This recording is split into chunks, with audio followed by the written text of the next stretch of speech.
National capitalism. This means... this is why I'm not ranking this one, man. This means so many things and, like, nothing at all. You know? What, like, capitalism but with a nation state? Yeah, that's half of these fucking ideologies. What do you want? Liberal feminism is national capitalism. Neoliberalism is national capitalism. Fucking liberal conservatism, authoritarian conservatism is national capitalism. But, like, you haven't really meaningfully described anything. I don't know. Classical fascism?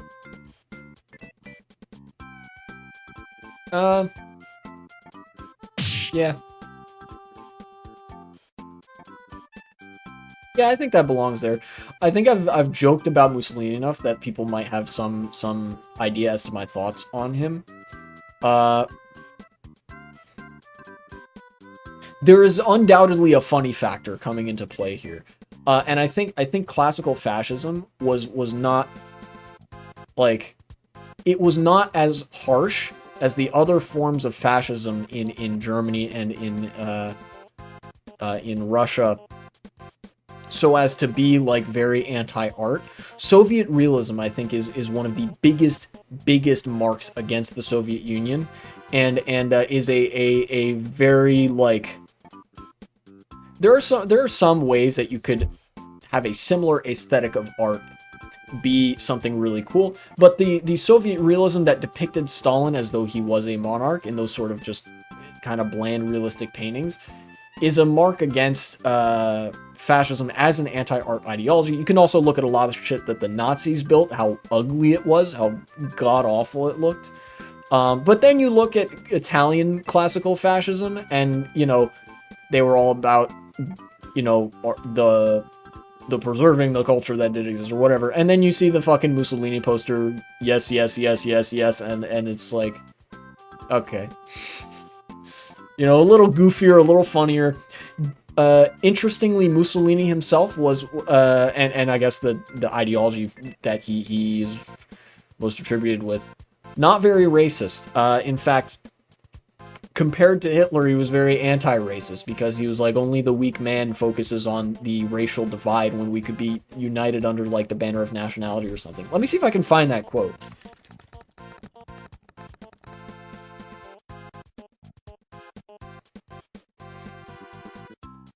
Yeah, here we go. Wikipedia. Italian fascism and racism. We'll read from the article here.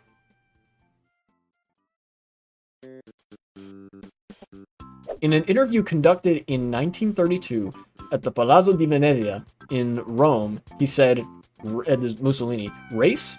It is a feeling, not a reality. 95% at least is a feeling. Nothing will ever make me believe that biologically pure races can be shown to exist today.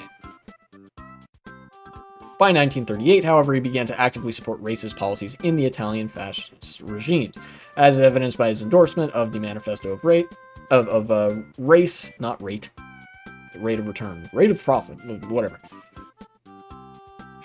The 7th point of the Manifesto of Race states that it is time that Italians proclaim themselves to be openly racist. So true. You know what? Maybe he was cooking. Maybe he was cooking with that one.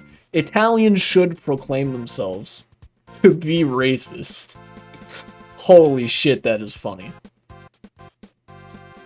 Yeah, here we go. More from early Mussolini.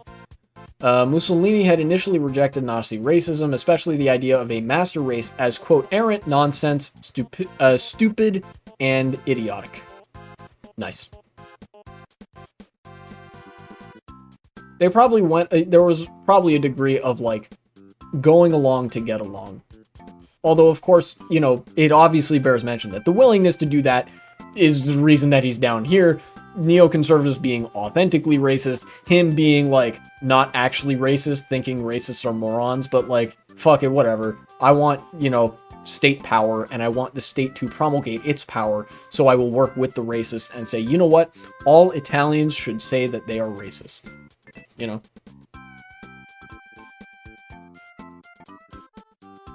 But also, haha, funny middle-class revolution with workers' cooperatives or something. Apparently there was a lot of there was more room for like workers to organize in fascist Italy than there was in Germany or even the Soviet Union, which I think is noteworthy. You know, particularly because Mussolini actually went from being a socialist to being a fascist. In a way, you could consider fascism as a sort of irrational, like, redheaded stepchild of socialism, which is kind of funny to think about. Hello, Editing Y2K here. This is just one part of a multi-part series of me ranking all the ideologies that I know enough about to comment on. It took place over the course of 2 live streams earlier in the year, and the other parts will be all available on a playlist if you're interested. Please check it out, and thank you for watching.